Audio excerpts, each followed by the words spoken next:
It looks like Jamie just joined us. So good evening, ladies and gentlemen. This meeting of the Baltimore County Landmarks Preservation Commission is now in session. Please note the meeting is being audio recorded. My name is Phoebe Evans-Latosha, Chair of the Commission, and I will be running tonight's meeting. We are your volunteer representatives appointed to our county councilperson or county executive and entrusted to monitor renovations and additions to our Baltimore County historic resources. The LPC reviews and approves nominations to the Baltimore County Preliminary Landmarks List, comments on National Register nominations, reviews all exterior alterations within county historic districts, and is charged with evaluating Baltimore County historic tax credit applications. Would the commissioners please introduce themselves by name and county council district or representation? We can go in the order listed on the PowerPoint screen. Hi, this is Lily Mundroff, Council District 1. Chris Weston, District 2.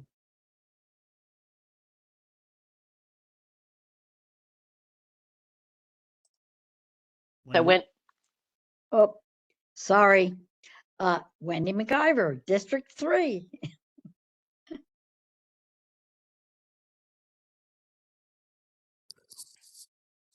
Ted.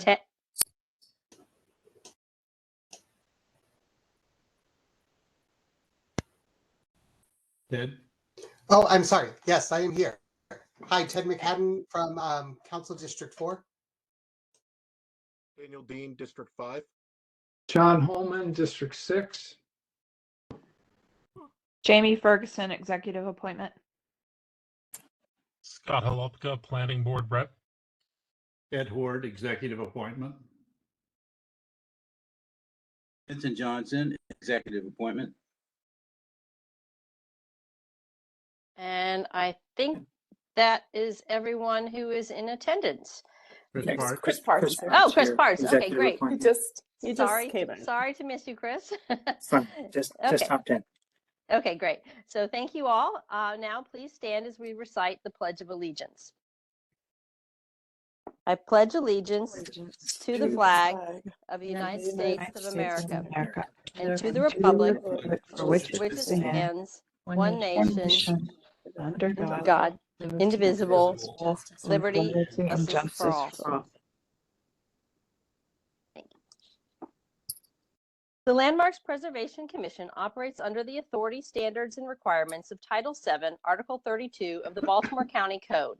We refer to the United States Secretary of the Interior Standards for Rehabilitation as administered by the National Park Service. This is the accepted national standard for historic preservation projects. Our own Baltimore County Historic Preservation Design Guidelines directly reference and incorporate the Secretary of the Interior's standards for rehabilitation. We have important preservation issues to discuss and debate at each meeting.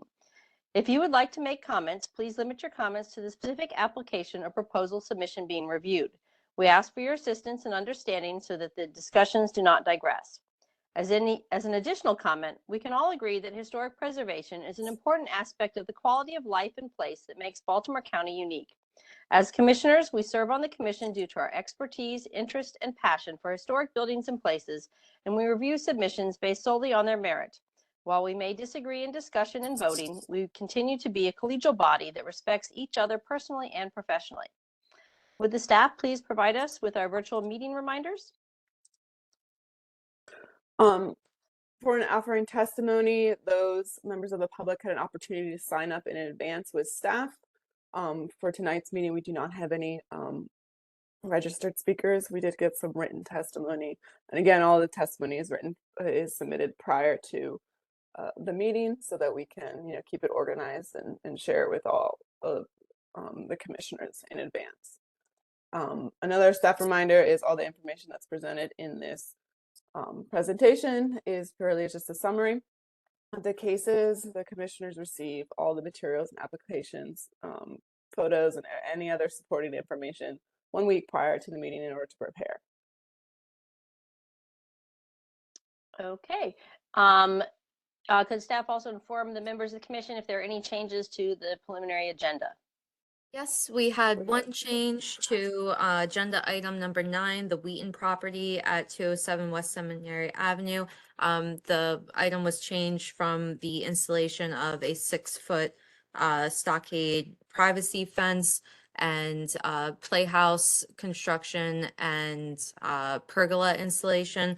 Those two items were removed, and the fencing for the side yard was changed to a 42-inch wood picket style fencing. So ignore what's written on the screen. We forgot to update this slide. Oh, Thank it you. should be updated. Yeah, Oh, it wasn't- says there are no changes, but that's okay. Thank you for letting us know verbally that there was about the change. Okay, so are there any proposed changes to the minutes for the March 13th meeting? If not, then I would call for a motion to approve the March 13th LPC meeting minutes. So moved. Second. Thank you. We have a motion and a second. If we could have a voice vote, please. All in favor? Aye. Aye. Any opposed? Great, the motion carries. Okay, moving on. We have this consent agenda items listed, and I would ask the staff to present items 4, 6, 7, 8, and 11 to read the staff recommendations. Thanks, Phoebe. First, we have the Mundy property at 1554 South Rolling Road in Halethorpe, County Council District Number 2. This is a contributing resource within the Relay County Historic District, and the applicant is seeking Part 2 approval for the in-kind cedar shake shingle replacements on the rear elevation. We're citing Baltimore County Historic Design Guidelines, Chapter 4, Exterior Walls and Foundations, County Code Sections 11-2- 201 and 32-7-405. Next, we have the Hammond property at 710 Cliveden Road, Pikesville. This is County Council District Number 2, and the property is a contributing resource within the Sudbrook Park County Historic District, and the applicants are seeking Part 2 approval for chimney repointing work. And we're citing County Historic Design Guidelines, Chapter 4, Exterior Walls and Foundations, County Code Sections 11-2-201 and 32-7-405. Next, we have the Mitchell property at 2101 Mount Carmel Road in Parkton, County Council District Number 3. This is Final Landmarks number 376, the Davenport House or Bellevue Farm, Bank Barn, Barn Wagon, House, Garden, House, and Setting, and another tax credit for Part 2 amendment work for additional work to include the repointing of the corn crib foundation and window installation. We're citing County Historic Design Guidelines, Chapter 2, Windows and Doors, and Chapter 4, Exterior Walls and Foundations, County Code Section 11-2-201 and 32-7-405. Next, we have the Scott property at 315 Central Avenue in Glendon, County Council District Number 3. This is a contributing resource within the Glendon County Historic District, and the applicants are seeking Part 2 approval for an electrical panel upgrade to bring to code. And we cite the National MPS Preservation Brief Number 51, County Code Section 11-2-201 and 32-7-405. And lastly, we have the Schulman property at 614 Milford Mill Road in Pikesville, County Council District Number 2. And this is a contributing resource within the Sudbrook Park Expansion Number 1, Cliveden Road. And the applicant has proposed to remove the post facto 6-foot vinyl fence and to instead replace with a 6-foot wood fencing. And that's it for our consent items. Okay, thank you. So would anyone present like to speak against the approval of any of the consent agenda items, or are there any members of the commission who wish to have a discussion of any of the items before we vote? Phoebe, Yes.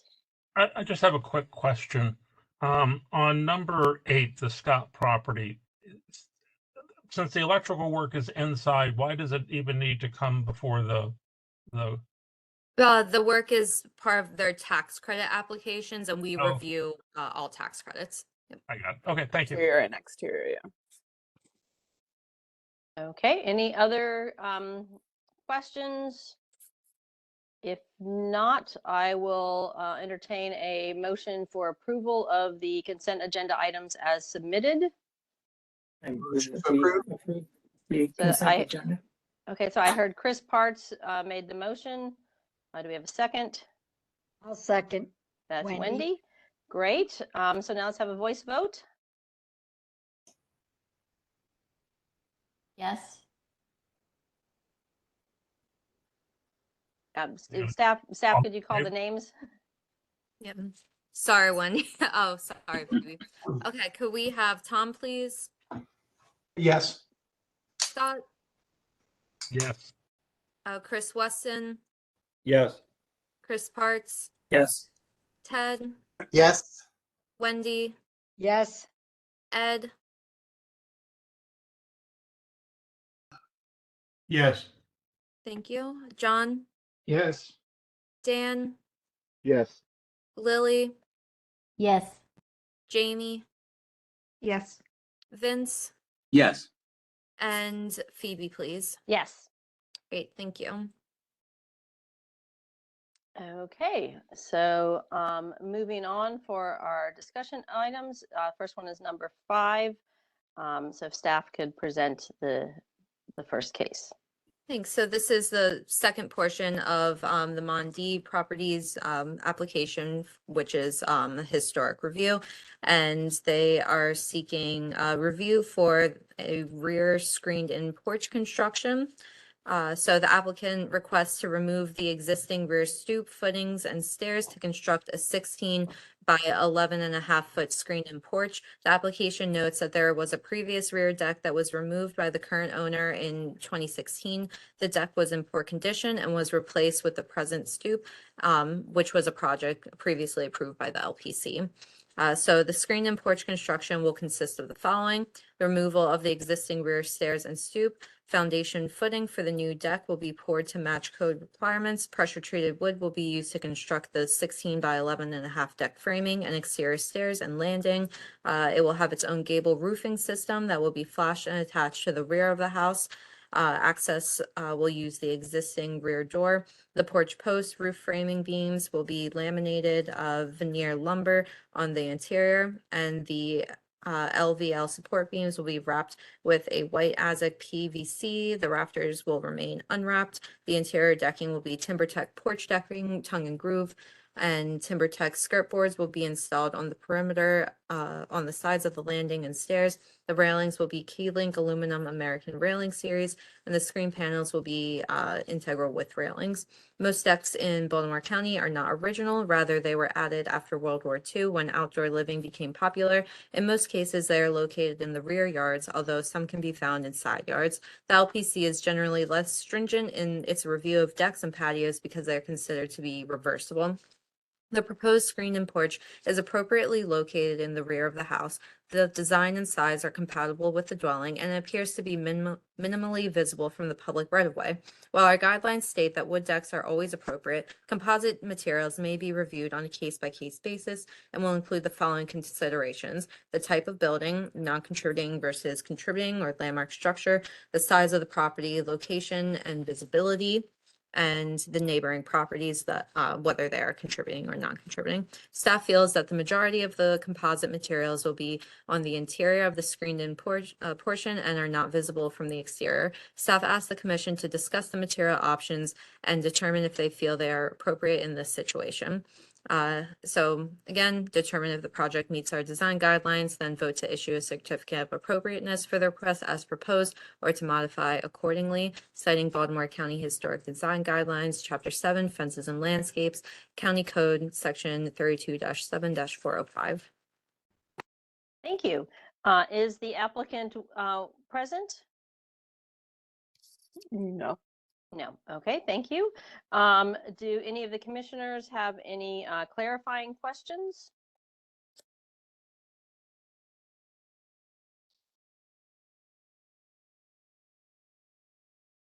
Or would anyone like to have a discussion? If not, I would entertain a motion. I move we accept it. Second. Okay, is there any further discussion? Hearing none, then I will call for a roll call vote. Great. Can we have Tom, please? Yes. Okay. Scott, Yes. Chris Weston, Yes. Chris Parts, Yes. Ted, Yes. Wendy, Yes. Ed, please, Yes. John, Yes. Dan, Yes. Lily, Yes. Jamie, Yes. Vince, Yes. and Phoebe, please. Yes. Great, thank you. Okay, so then our next case is number 9, the Wheaton property. If staff could present this one. Great, thanks. So again, the Wheaton property at 207 West Seminary Avenue in Lutherville, County Council District 3. This is a contributing resource within the Lutherville County Historic District, and the applicants have proposed the ex post facto 42-inch wood fence removal and have proposed instead 42-inch space picket style side yard fence installation. And the property is a 2.5-story frame dwelling constructed in the Queen Anne style in 1897, and the neighboring property at 207 West Seminary is an identical construction.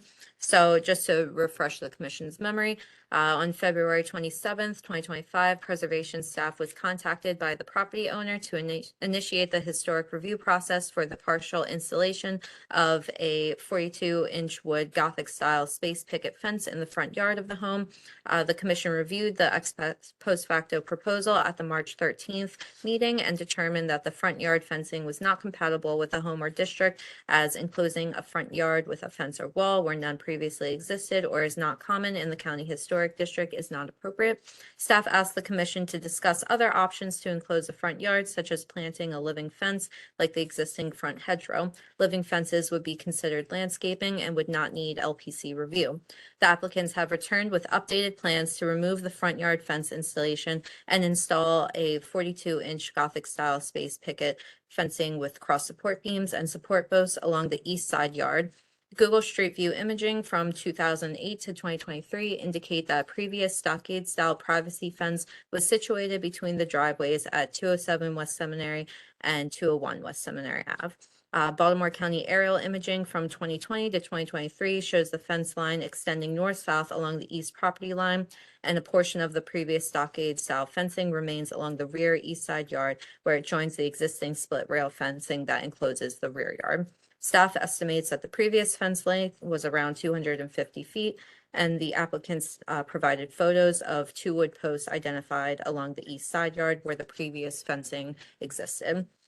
So staff asked the commission to review the additional information and vote to issue a certificate of appropriateness with the following condition: that the fencing height be 42 inches and that either a space picket or a state or split rail style fence be installed as per our guidelines and standard zoning regulations for fencing in the front yard. Citing Baltimore County Historic Design Guidelines, Chapter 7, Fences and Landscapes, County Code, Section 32-7-405. And staff did receive one letter for this project, which was previously circulated, and we have no registered speakers, but we do have the applicant with us tonight. Okay, would the applicant wish to speak on this proposal?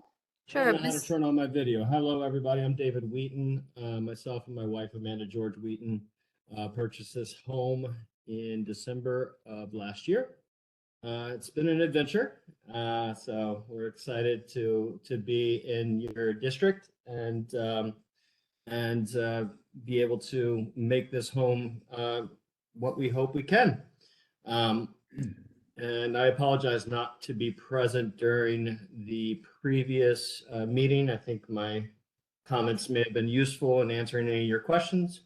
I happened to be on a plane at the time, so my apologize to that factor. I understand the commission's position regarding the front yard fence, and we have obviously moved away from that. I would just raise, the fact that I feel that there's quite a bit of traffic. I'm not sure if you guys are aware, but it's essentially a drag race area. So we are in the process of putting in formalized requests to have a permanent speed camera put on Seminary Road. We've clocked cars going 68 miles an hour. Regarding the side fence, sorry, go ahead. Yeah, just if you could speak, limit your comments to the side fence, which is what is being proposed, as opposed to, you Of know, course. other Yeah. items that are not in our Yes. purview, like the speed camera. Sure, most definitely. Obviously we are looking at what was on the property. We noticed two support posts that appear to be for an old split rail fence that are currently on the property. And then the next door neighbor, she, I believe, is approximately 84 years old. She has a small dog, and that dog is Salty, and that dog continuously both attacks my dogs and goes into other people's yards and also crosses the street, which poses some danger. They have asked why was the previous fence removed, and they being both the owner of the house, her grandson, and her son, who visit often. I was told that the commission would prefer not to have the 6-foot stockade, so we consented to putting in a 42-inch picket. I think this would stop Salty from both running into the street, running into other people's yards, and coming after my dogs. Okay, would the commission have any clarifying questions for the property owner?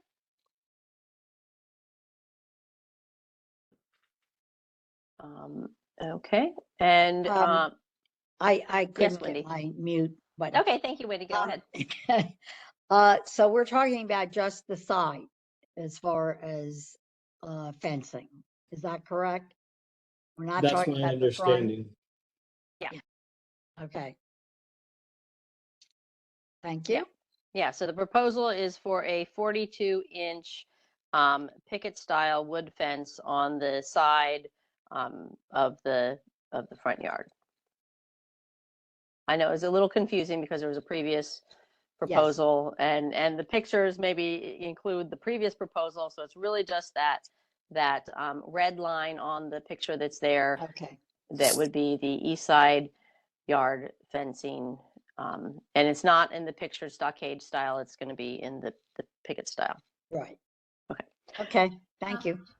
And I have a question. I guess I'm just to understand the 42-inch height is the maximum for the front yards, or is that in the district, or? Yeah, so in our design guidelines, states the public right of way or fences any greater than 42 inches are appropriate in their real yards where they're less visible. For Baltimore County regular zoning codes, any fence, I think it's 48 feet. 48 inches. 48, yeah, that's what I meant. Sorry, 48 inches, yes, in the front yard, and that's the regular zoning. But for our guidelines, it would have 42, which is 3.5 feet in the front yards where they're visible. And then in the I understand in the district, there are no front yard fences, but if the ones that are there, are they 36 inches or are they 42? I'm understand not sure. some I'm are assuming they're non-compliant. probably 40. They're probably 42 inches. The ones that existed previously. I'm not sure that 6-foot tall fence that went along the sideline. I'm not sure if there was any zoning issues with that. I tried to look that up. Okay. Okay. Any other questions from the commission? And you staff clarified that there were no registered speakers. We did receive a letter from Historic Lutherville, which largely spoke to the items that were pulled, although it did have some discussion of the fence, although that was when it was a stockade style fence. I'd like to make a motion to approve the fence, the 42-inch fence as submitted with the red line on the drawing, As a picket style? picket style. Yep. Okay, great, thank second. you. I can second that. Okay, I'm not sure who seconded, just. we could- Seconded. So I think I heard Ed and Tom. Why don't we go with Ed since I heard Ed first? There we go. So we've got a motion and a second. So I would then call for a roll call vote. And sorry, Phoebe, could we just clarify how far the fencing can extend up to the front property line? As shown in that photograph from 2011, 13. Great, thank you. All right. Ed, do you agree with that as your second?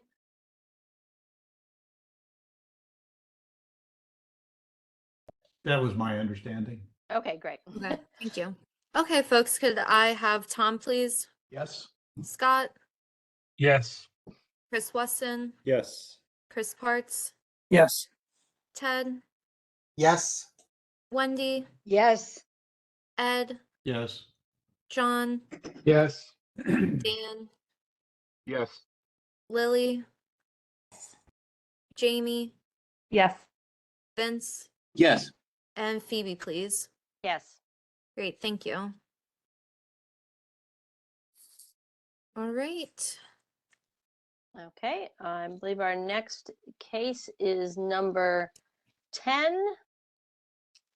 This is a Baltimore County property at 1935 Back River Neck Road in Essex, County Council District number 7. This is final landmark list number 2, Bellstone or Cedar Point Mansion. And the applicants have proposed some window repairs and in-kind replacements.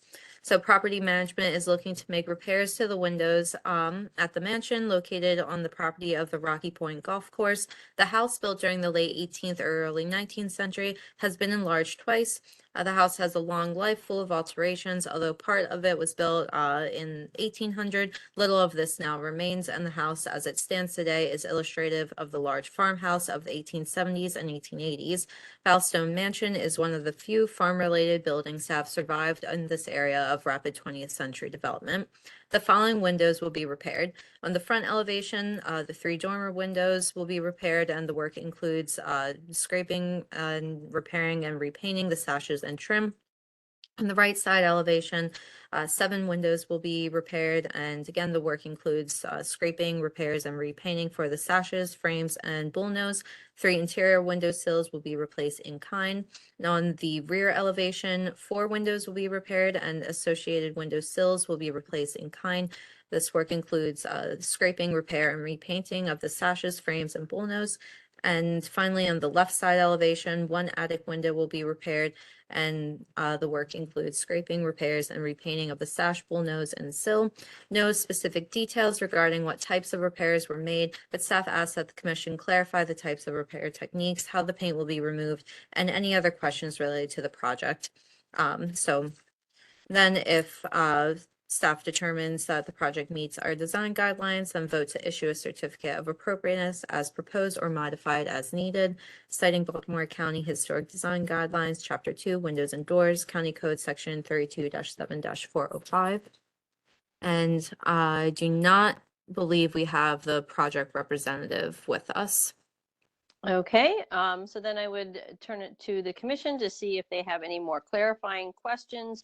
This might be a time where we can specify the techniques for the window repair in preparation for making a motion. I have a comment. I think if they follow the National Park Service preservation brief for repairing historic wood windows, I will be okay with it as long as they're doing, because I don't know that they can do each, I have to do a mullion here or something there. Follow the preservation brief in terms of repairing in kind, using the most gentle methods possible to remove and prepare. And I think as long as they follow the preservation brief, I'm okay with it. Is that a motion then, if no one else has any comments? I have a question. Okay, great, Lily.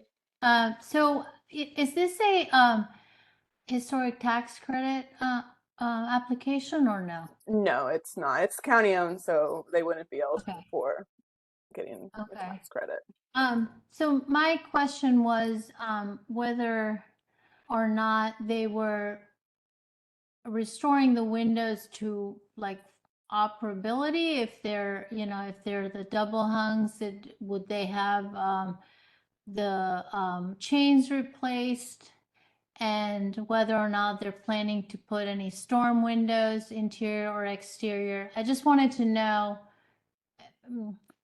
they described the work, but I wanted to understand more like at what level they were going to repair or planning, and then the sills interior versus exterior, whether or not they were, you know, for the exterior, were they using wood and what wood species were they using, or something different? I just wanted some more clarification on that.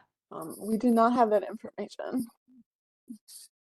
We don't have the information, but my view is if they follow the preservation briefs and replace in kind and do it in, you know, to match, I think I'm okay with it, but Yeah, I mean, we could ask that they confirm with staff that they're following the guidelines, and that if we could defer to staff in terms of questions that they may have.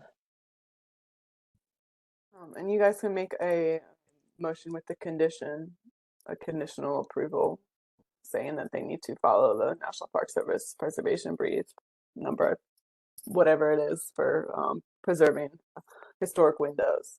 32.7. Well, that's the county code, the 32.7-405. Or just our guidelines, because a lot Or of just our them are guidelines. Okay. pulled from Ed, do you want to, since you had articulated it before, you want to make that as a motion? okay, I move we approve as proposed, as long as they follow the National Park Service preservation brief for repairing historic wood windows. And talk to review what they're planning on doing in a little more detail with with staff before they proceed. Thank you. Do we have a second? Second. Was that Chris Parts? Yes. Okay, great. So let's call for a roll call vote then. Have Tom, please. Yes. Scott, Yes. Chris Weston, Yes. Chris Parts, Yes. Ted, Yes. Wendy, Yes, Ed, Yes. John, Yes. Dan, Yes. Lily, Jamie, Yes. Vince, Yes. and Phoebe, please. Yes. Great, thank you. Okay, so next we have the historic review applications for property tax that were approved by staff. Yep, we just have a few. First is the Kaplan property at 107 Central Avenue in Glendon, which is a contributing resource within the Glendon County Historic District. And the applicants received Part 2 approval for in-kind standing seam roof replacement and gutter installations. Then we have the Chimino Layson property at 215 Meloxton Avenue in Lutherville. And again, this is a contributing resource within the Lutherville County Historic District. And the applicants received Part 2 approval for exterior painting, gutter repairs, and siding replacements. And we have the Fishman Roberts property at 5105 South Rolling Road in Halethorpe. This is a contributing resource within the Relay County Historic District. And the applicants received Part 2 approval for the in-kind roof repairs to the main house, front and rear porches. And finally, we have the Sartor property at 20101 Valley Mill Road in Freeland. And this was a historic emergency historic review for a standing seam metal roof replacement and gutter installations. And that's it. Okay, great. Thank you. And is there other business to report? Yes, so we have the county council hearing for the Perry Hall School has been set. So this will be on Tuesday, May 13th at 4 p.m. So that'll be reviewed. It'll be advertised in the Baltimore Sun closer to the date. So this is an opportunity for members of the public to provide some testimony to county council, and then they'll have the opportunity, county council will have the opportunity after that to bring up legislation to add the property to the final landmarks list. But other than that, our next meeting is on May 8th, and I'll probably bring up another reminder about the May 13th public hearing again. Okay, as well at that great. meeting. Well, we appreciate the additional notice so that all who may want to attend the Perry Hall School public hearing have an opportunity to discuss that. And hopefully And they it will. is yeah, it is virtual, so Okay, good. it's easier to 4 p.m. is a weird time, but Yes, and then hopefully the council will schedule a vote shortly thereafter. Okay, so thank you all. I think then we don't have, were there any other commissioner comments, questions, or anything else that we'd like to discuss? Phoebe, Yes, question, just for my own edification. I've seen things about the what was it, the Choate House in Reisterstown, yes. and can someone tell me exactly like what happened there? So it sounds like the county council did not schedule a vote after the hearing for the final landmarks review, that they failed to do that. And therefore, since the house fell after 90 days, if it was not scheduled for a vote for a final landmark status, that it loses its preliminary status, it falls off the preliminary landmarks list. And since it did that, the property owners requested a demolition permit, and that was granted, and it was demolished. And so we have lost a property that was twice put on the preliminary landmarks listing by this commission, and it is gone. So it didn't have the status. It was sort of fell in between. Well, it had preliminary landmark status twice, and it had a hearing, county council hearing. And then county council failed to schedule a vote on it. And since they did not schedule a vote in 90 days, it lost its status. So, and this in some ways could be seen as like an oversight, why they didn't schedule it. That is up to the county council. You'll have to ask them why they did not schedule a vote. yeah. So in our code, Scott, we have parameters for there's a time frame. So after the public hearing, county council has 90 days to introduce legislation that would add the property to the final landmarks list. The stuff I was saying, I thought it had landmark status, and that's why I was confused how that had happened. So thank you for the clarification. Yeah, my understanding, it had been listed, it had national registry listing, but not national landmark. Not local. Yeah. Local. Yeah. So this was Some all of the local. language in the article was not the correct terminology to be used, so it can cause confusion. That's my confusion.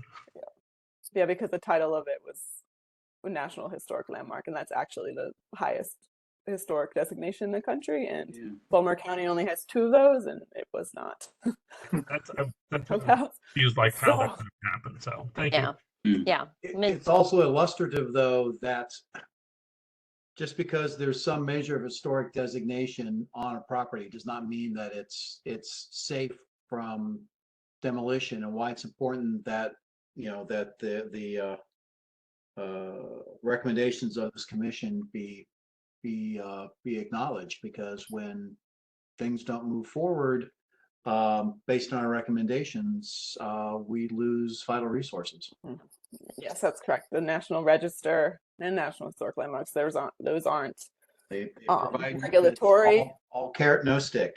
Yeah, they're primarily honorary and not regulatory on the local level. That's why the historic designation is important, because that's where you get the power to What's sad about this is it went the whole way through all of our reviews, went to their public hearing, and then they just failed to do the last step, which actually puts it on the county landmarks list of taking a vote.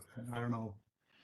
Yeah, it seems that we've lost a property to a scheduling error, and that the county council failed to schedule the vote in a timely manner within the 90 days. So It is a sad day for those of us in the historic preservation who value historic preservation. Yeah, that's a charitable view. I suspect that it's deliberately Yeah. not scheduled, but Yeah, I would be asking the District 4 councilman why, but on that end, I think one of the issues with the public is they see something on like Medusa, the cultural resource website, and they think everything they see on there is protected, and it's that differential information that they don't get that no, that's people just, you're trying to remember a thing, but you got to go through actual protections for old properties. Yes.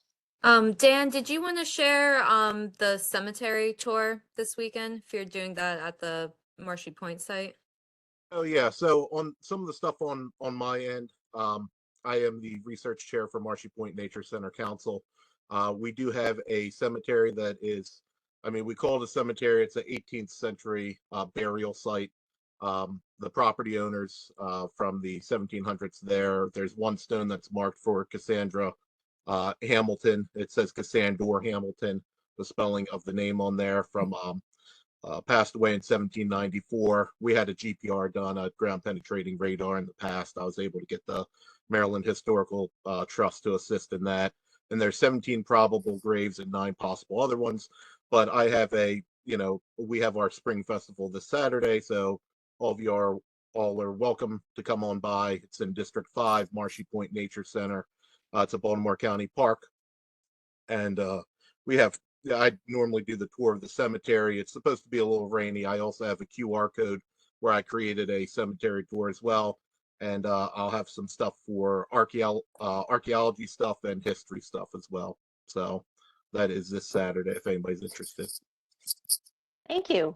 And just another note that the Towson High renovation community meeting is tonight at 7 p.m. So in 18 minutes.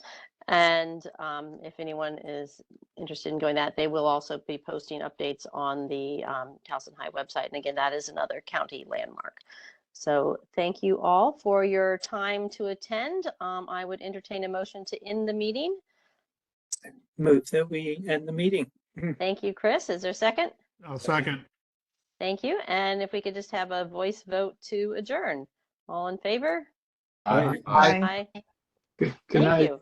We'll Thank see you you all all. on May Thank 8th. you all. Bye.